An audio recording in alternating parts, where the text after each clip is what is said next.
ushele lezi amathanga lentombi we. Wathi ngithi kunina benkashana kaMenzi yaphuza umlaza ngameva yabhula umlilo ngamahlamvu abanye bocima ngamanzi. Lo bingelelayo umlekelelwa kambanja impunga yesintu.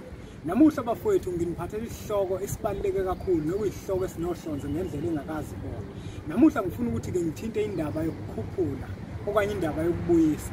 Abantu abaningi kunamaphutha amaningi abawenzayo la uthola ukuthi bakhuphula khona umuntu wesilisa ongaganiwe okanye babuyisa umuntu wesilisa ohamba emhlabeni engaganiwe kanjalo nomuntu wesifazane ohambe engaganiwe.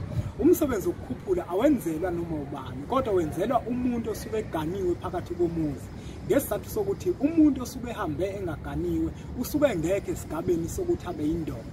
Yingakho umsebenzi uthola ukuthi umsebenzi wokukhuphula noma umsebenzi wokubuyisa wenzela umfazi osuke eganile phakathi kwekhaya kanjalo nendoda esuke iganiwe phakathi komuzi. Umuntu ongaganiwe akenzeke kodwa into eyenzelwa yona ningamkhumbula umsebenzi njengasike sabalula ukuthi umuntu obengaganiwe wenzela umsebenzi webheji. Wona umsebenzi obalulekile nosemqoka kuyena umuntu ohambe emhlabeni engaganiwe kanjalo nowesifazane naye umsebenzi webhani. Sichazileke lokho umfanekiso oqoshiwe odlulile.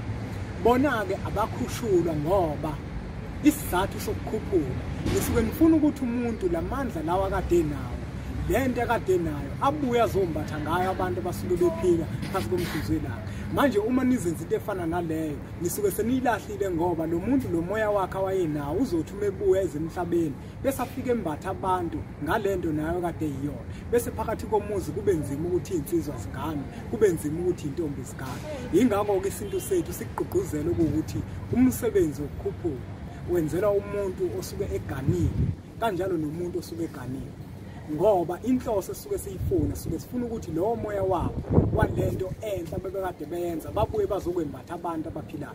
Umuntu ohamba emhlabeni engaganiwe wesilisa kanjalo nowesifazane kube khona uhlelo olwenziwayo ukuthi owesilisa aganiswe ukuze mathongweni angabe umfana angahlali umfana kanjalo nowesifazane naye kube khona uhlelo lokuthi naye atholele umkhwenyana aganiswe ngendlela ezithile. Angingageqeki amagula ngoba ngemuva phinde futhi ungihlangabeze futhi ungithole la kwimpunga yesintu TV la sikhuluma khona izinto ezithinta isintu sethu siphinde sicushisane ngomlando kanjalo nokuqondiswa kolimi.